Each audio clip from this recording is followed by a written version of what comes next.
What's going on, everybody? It's HBCU Game Day. Welcome. We have a special guest for you guys.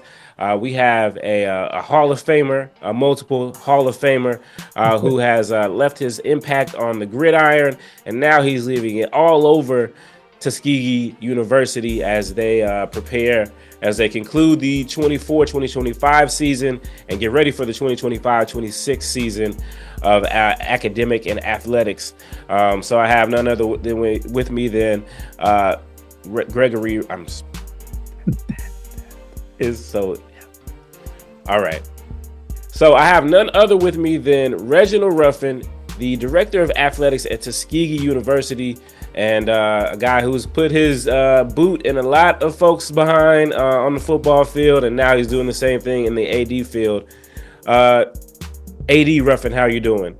Oh, hey, Stephen, I am awesome, man. Thank you. I know you always recognizing my cousin because, you know, you guys had that great relationship when he was the head coach at Shaw, Greg. So, you know, I'm often imitated, but I'm never duplicated, Stephen. So remember that. Not at all. Not at all. No. So there's a lot of things that are going on at Tuskegee University.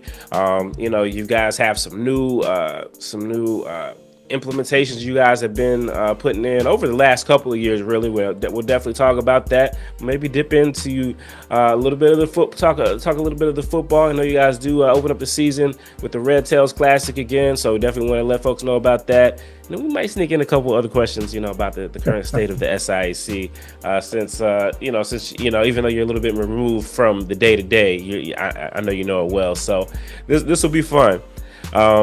But let's get started with what has you most excited about what you guys are doing down there at Tuskegee? Because I know it seems like every week you guys are dropping a piece of this and a piece of that. But what's got you most excited about this upcoming year and moving forward? What you guys are doing down there at Tuskegee?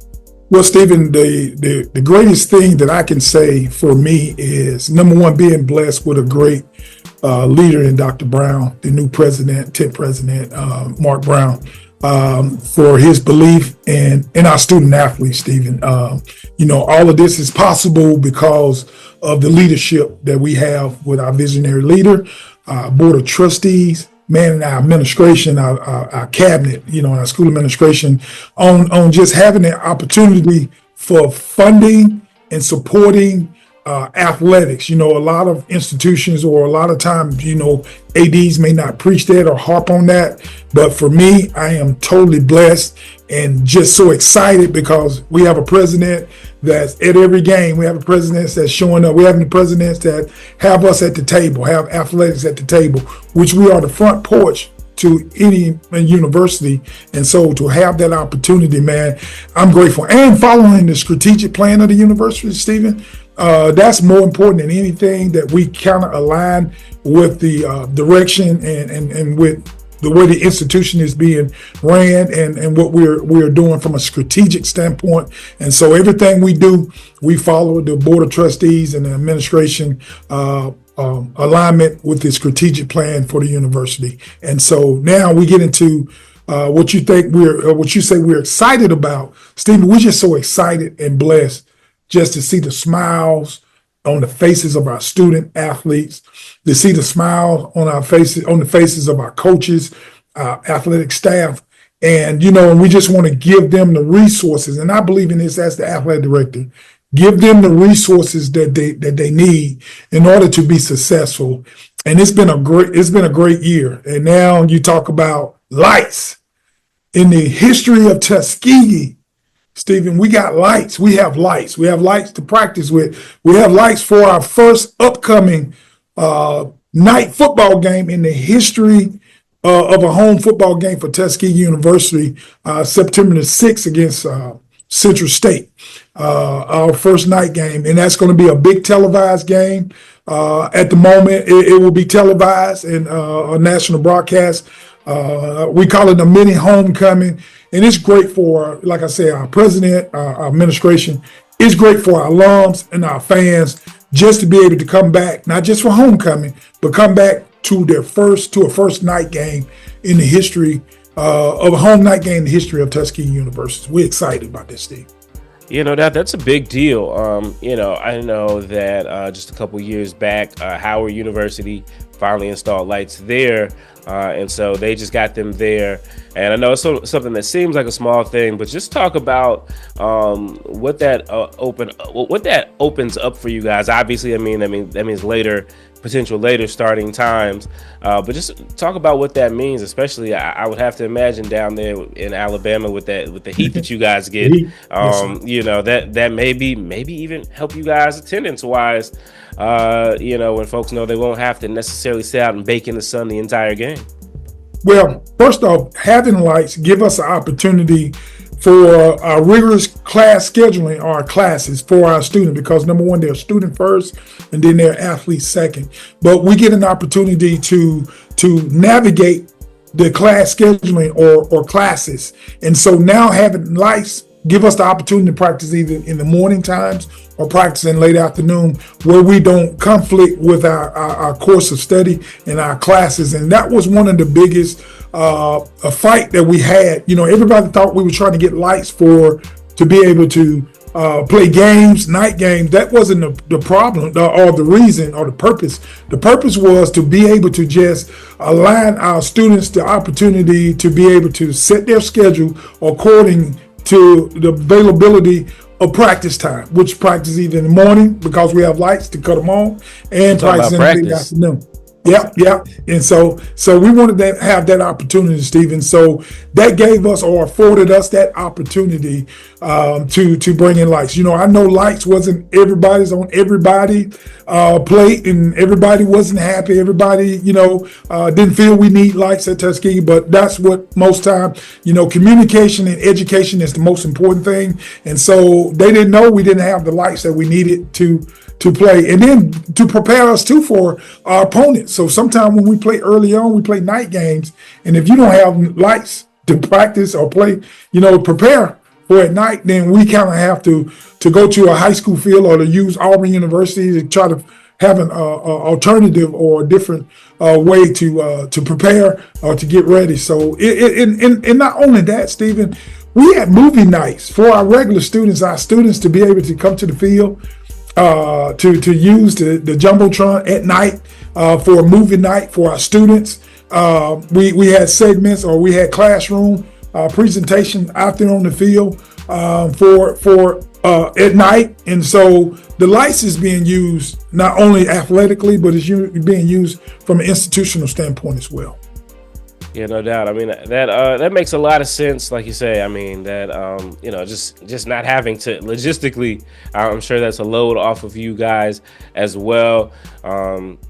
So, and like you say, having all the different teams and everybody else that has to use the field, I'm sure, that those are things that people don't necessarily think about. And I think, I think there is, I think it was interesting you said that there were some folks that didn't really feel like you had the need for it. And how much of this, as we're in 2025 now, and you guys, I think your stadium, you guys have been for a little bit over a century now. How much of this is, we talk about college sports, the ever changing landscape of college sports, but there's always been this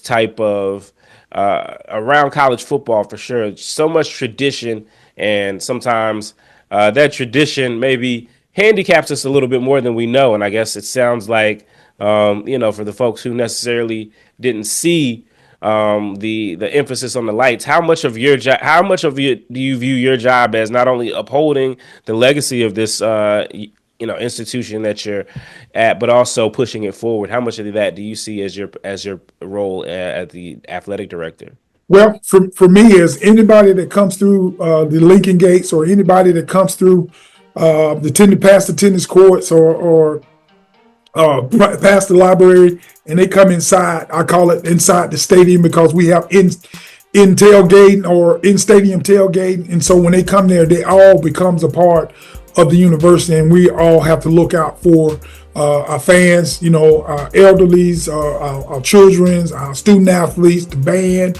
our student body, everybody that comes through that. And then for me to witness being on the sideline on the golf cart and seeing 4 EMTs, ambulance service there, and now they got to go into the bleachers to help, someone who has some heat exhaustions or some heat the elements going on. So to look at those ambulance service going there. So the lights was more than me thinking about a football game, but it was more than thinking about the health and safety of the well-being of our student athlete, our student body, our fans, our parents, and our alums. And so we wanted to make sure as a university, as an institution, that we align our goals and objectives to make sure we are secure and make sure everyone is safe, and can really enjoy a game without the necessary, because it get hot here in Alabama, in September and late August and September. So for me, the Lights project, or having the opportunity to present the Light project to our board of trustees and our administration has been miraculous. And Stephen, it's been something that been well needed here at Tuskegee University. I go back in the history of Cleve Albert, winning his coach in Tuskegee history. In 1926, he proposed, or he went in front of the Board of Trustees asking for an opportunity to install lights at Tuskegee University. And he said it'll be a great family reunion, for the people here in Macon County and the city of Tuskegee, and for our fans to be able to enjoy the camaraderie for fellowship at night of a night football game at Tuskegee. And so to go back and look at that history, man, it's amazing that, even the winningest coach tried to get lights and here at Tuskegee University. Yeah, no doubt. Again, talking with Reginald Ruffin, the AD at Tuskegee University, as they are, celebrating, I think, the 100th homecoming. Was that correct? Last year, yep. There's 101 this year. Getting the lights. So a lot of things going on there. But, obviously football is kind of like the headliner for sure. But, you guys got some other things going on as well. I know you guys I think you guys just did some new things with your bus I saw online. Tell me about that and just some of the other things that you guys are working on to improve your student athlete experience, as well as, just the folks the aesthetics of the university. Well, a lot of times, Stephen, just to be honest with you, I'm just a selfless guy. I'm just a servant, man. And I wanted to make sure for me that the coaches, that our student athletes have all the resources, all that they need to have the best experience, or have the best experience while they're here at Tuskegee. And for me, it's never been about me. I know sometimes everybody always experience Coach Ruffin confidence as being arrogant or cocky, and I'm never that guy. That's not ever been my demeanor. My demeanor is asking for something to give the students the best experience. I played at the University of North Alabama, Steve, and we had the world. We won 3 consecutive national championships. We had the great facilities. We had everything that you can ask for. And that's a question: why not our HBCUs?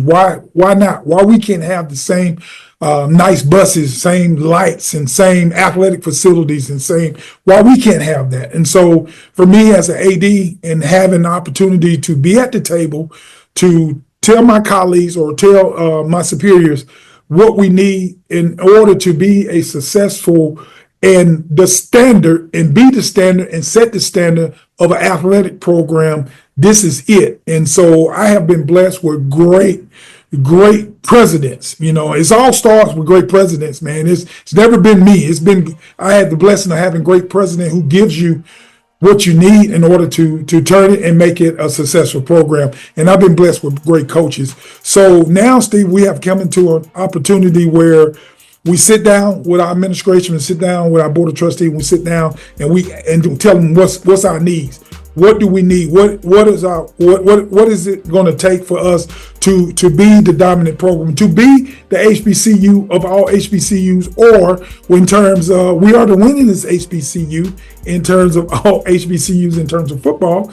But what do that look like when our facility does not match of how great we are from a athletic standpoint. And so, and our resources not matching how we supposed to academically. We educate, we dominate, we graduate. And so the way we get it on the way we get it in the classroom, that should be, we call it even bridge when we go on the athletic field, where when you come as a media, a guru or a person with media, and we got the great facilities for you to witness, covering Tuskegee athletics from a facility standpoint, a first class experience, all of that. So we want everybody to have that. And so in order to see that, Stephen, what we did was just talk to our president, Dr. Brown, and our previous president, Charlotte Morris. Man, it's been amazing that everything that they said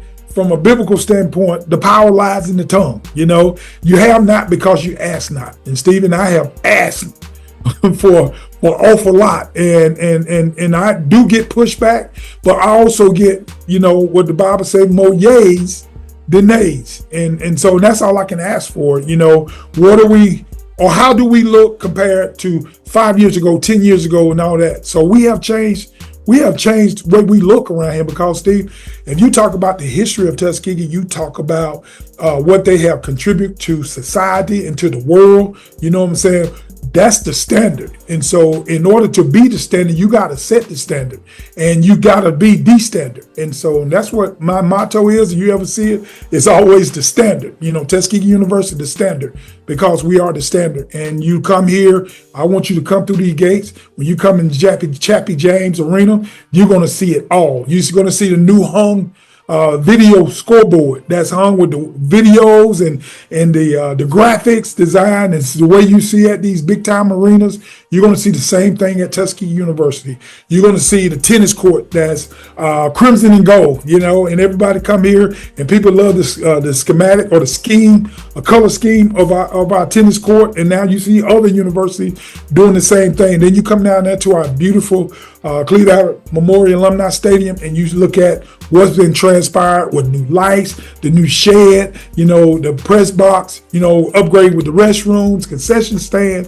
the player lounge, the president's lounge, the end zone tailgating experience, the in-stadium tailgating experience, having over 40,000 fans here at homecoming.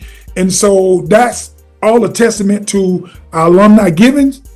That's a testament to our support from our president in giving the resources we need, and a testament to the community, to the city, to the county, to the state, for all the resources, the funding that they have given athletics to be able to move us into the century of that we can recruit better student athletes, because everybody like brick and mortar now, Steve. It ain't about flesh and blood anymore. These student athletes come on your campus, and you don't have nothing to show from a facility standpoint, they're not coming. They're not attending.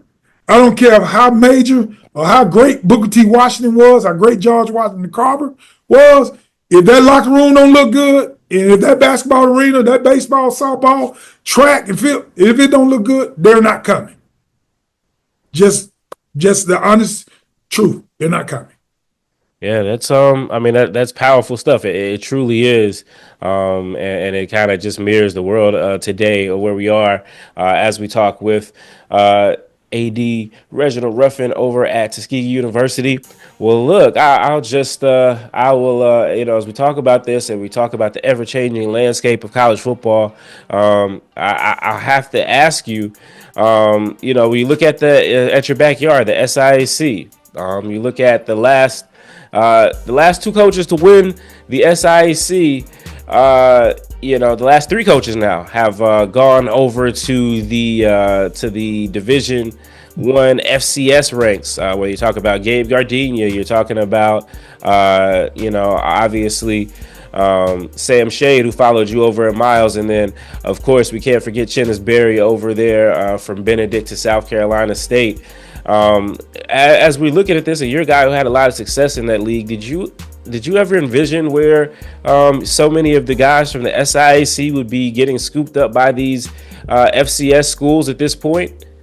Well, for me, Stephen, you think about the success that we have had in the SIAC. I think Sam Shea did an amazing job, after I left and coming in and taking the bull by the horn and winning the first ever NCAA playoff game, getting them to the playoffs and winning the first home playoff game. Amazing. And Chennis Berry taking Benedict and having the #1 seed in the in the NCAA tournament 2 consecutive years and going undefeated. Man, that speaks volume. And then Gabe did an awesome job at Albany State, man, coming in and, playing for 2 championships, losing them, and then getting his opportunity for his 3rd championship and winning it, and getting an opportunity to go to University of Charleston.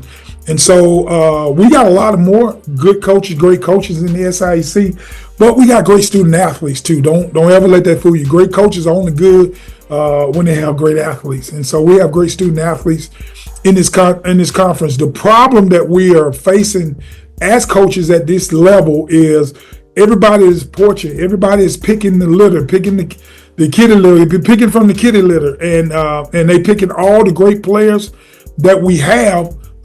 Even myself here at Tuskegee, where we lost kids to Division I schools in Miami and the University of Louisville, and so these guys get an opportunity because of the new NIL deals and the opportunity to cash in on their name, image, and likeness, and so we can't get upset. It's going to be hard to duplicate because your team is going to be different every year, because if these guys have a lot of success, the bigger guys or the bigger schools are gonna pick from the litter. They're gonna attack your guys, and they're gonna get you guys to come to a place where they didn't make any money at a D2 school. We gave them a roof over their heads and 3 meals and a great education. But then all of a sudden you get a roof over your head, you get 3 meals, and you get a good education, and then you get $200,000 or $300,000 more in your pocket, and it's going to be hard for guys in our league to keep those guys. And you ask any coach, they are all going through the same thing when it comes to this new NIL. It's I want student athletes to have the opportunity to capitalize on that and be able to make the money that they have to or need to make. But I wish it would be more confined and governed, where everybody just don't get a chance to just continue chasing the dollar, but get an opportunity, because graduation is the most important thing, academics. But it seems like now with the NCAA allowing everybody to jump school to school to school, and I wonder about the graduation rate. I wonder about academic success. I wonder about all that. So now when the eligibility is over with, what will they do when the money runs out, when you can't play anymore? How would you look from an academic or educational standpoint? Yeah, no, great points there. And as a coach and an AD, I'm sure you have a unique viewpoint on it. I'll say this too. You talk about the players and all of them wanting to jump up a level and go up to the next level. I'll ask you this. Tuskegee University, obviously the winningest HBCU in history, regardless of division. What you guys have done speaks for itself. You're making all these new additions and everything like that. I know there's always expansion. Conference realignment is an ever-going thing, not only just in the greater FBS and Power 4 landscape, but even in the HBCU world. And I know there's been pushes previously, and there's been people talking about Division I. I'll ask you, have you guys been pursued about it? I know you spoke about, a desire potentially to go Division I at some point. Where do you guys stand right now? And again, it seems like everybody's looking for that next, right? Next, yeah. So my philosophy is, you always grow where you're planted, and for me, that will not be a decision alone by me. Right. It's going to be President Mark Brown.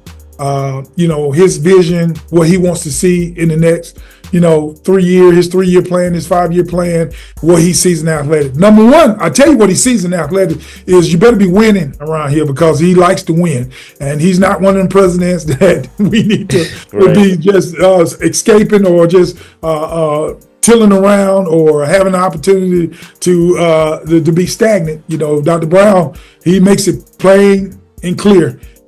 We need to be winning at Tuskegee University from a standpoint of athletics, and you got to give him all the respect for that. But then also he talks about the growth and what he wants to see at university from our standpoint of sports. In order to go to the next level or the FCS level, you have to also make sure you are maintaining your sports, and not only maintaining your sports, you got to be supporting your sports. And I can tell you that from the first time him arriving and the previous Dr. Morris, the first thing that both presidents wanted to make sure that we were fully funded in all sports. And once that happened, and once we decided to do that from a administration standpoint, from a board of trustees standpoint, and from a university standpoint, that has paid dividends for us, Stephen, because we have won indoor, we played for almost 7 championships in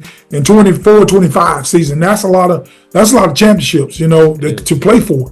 And so to have that many opportunity to play for a SIAC championship and then have the opportunity to win 3 of those championships out of 7, it's been miraculous, and to be runner up 4 times of that. So we have had a great year. We don't just pat ourselves on the back for getting to the championship. You got to win it too. So now you look at that opportunity, and for us to follow the strategic plan of making sure our facilities, our student athlete experience, just upgrading the staff with compensation, pay, make sure we are competitive. We don't want coaches leaving. We want coaches to be able to come here and know that we are looking out for their well-being as well, and our student athletes, that they don't want or have to want for anything because of academically, the books, the tuition, room and board, everything is paid for and on point for them to be successful.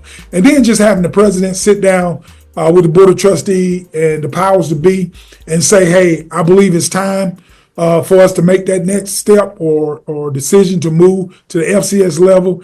But Steve, we're just going to continue to sell out the crowds when we had to go play an FCS school, and be your largest attendance, when we play those schools, until the president and, like I said, in the administration decide, hey, it's time to make that next step. But right now, Stephen, I think we're grounded where we're planted, and we're planted where we're grounded, and we're just going to do what we can to continue building the legacy of Tuskegee University. No doubt about it. Put AD Ruffin on the spot there. I didn't tell him I was going to ask him that question, but of course, I knew he'd have the answer. As we look forward to the upcoming season, you talk about some of those games, and you start the season off as you guys have for the last couple years with the Red Tails Classic. This is game that's by ESPN, but you guys are the centerpiece of it all. And this year, last year you took on a team from the CIAA, team from Charlotte. This year you take on another team from the CIAA.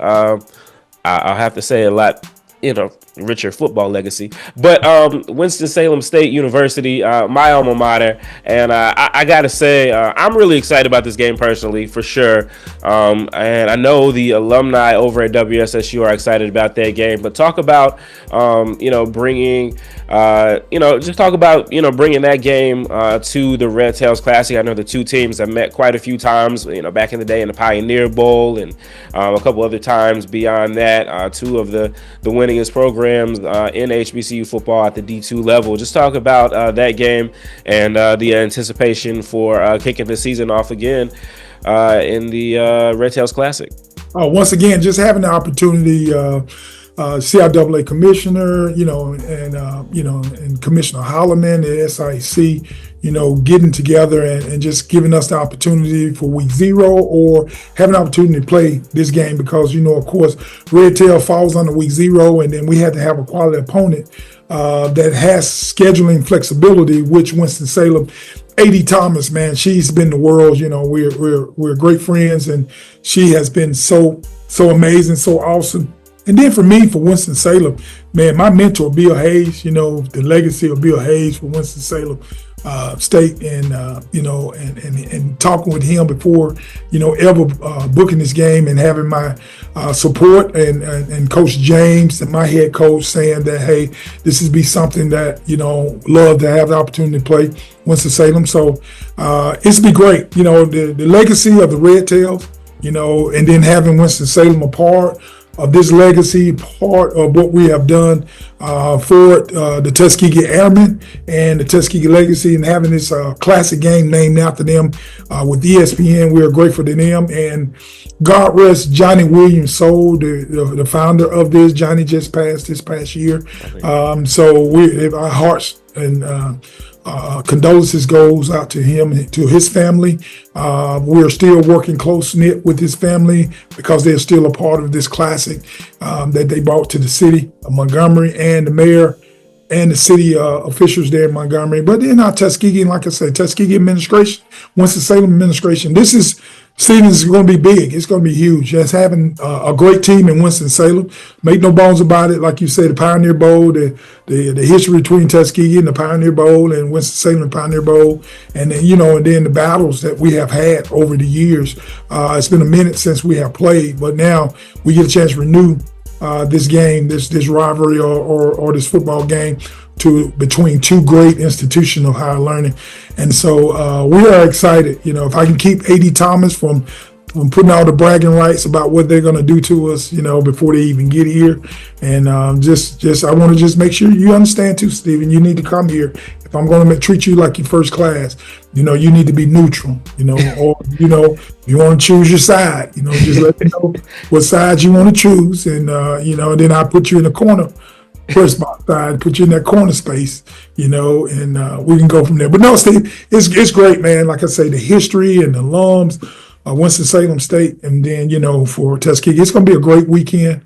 Labor Day weekend, we just asking everybody to continue supporting the institution, both institutions, come out, come down, from Winston-Salem, North Carolina, get your hotel rooms, get everything you need to come in and watch a great game between two great institutions. Yeah, no doubt about it. Well, when I'm covering the game, I'm always neutral. Now, before the game and after the game, I might, it depends when I'm wearing my HBCU game day hat. But no, I'm really excited about it. And I know you've been trying to get me come down for years.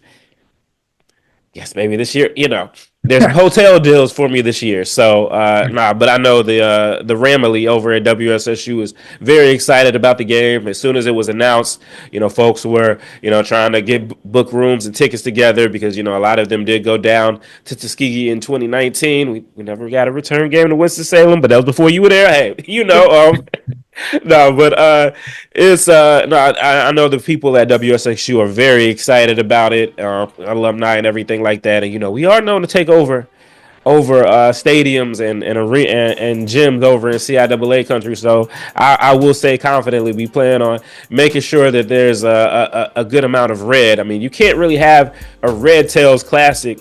A lot of people don't know. Only 2 HBCUs really have true red as their primary color, and that's us and those guys over in Atlanta. So we'll definitely, there's a lot of crimson and garnets, but only and we know other folks like to use the red, here and there, but we are the Red School.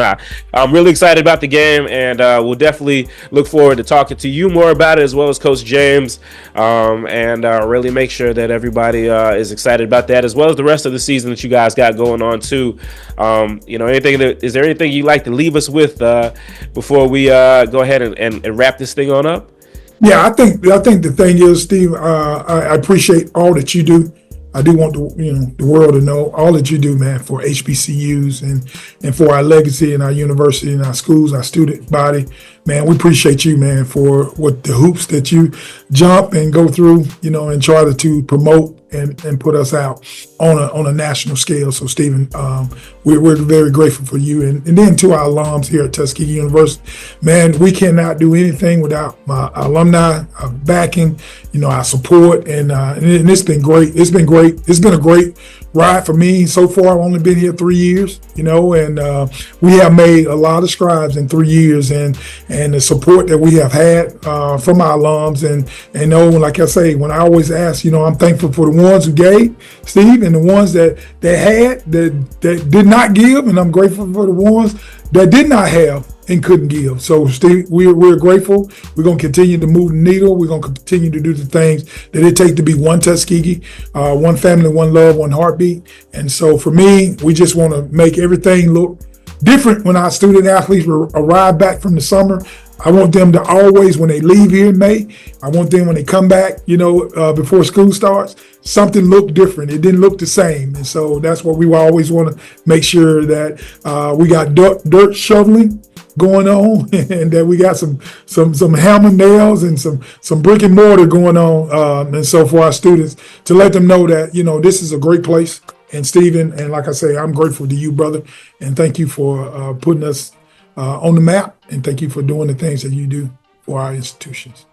Well, I am humbled, and I definitely thank you for that, for all the kind words. Thank you for being, the game changer that you are, first on the field and now at the field and everywhere else. And look forward to seeing what you guys have going on over there at Tuskegee University as we get ready for this new academic and athletic year. So once again, he is Tuskegee University Director of Athletics, Reginald Ruffin, and I am SJG, and you are watching HBCU Game Day, and we will catch you on the next one. Peace.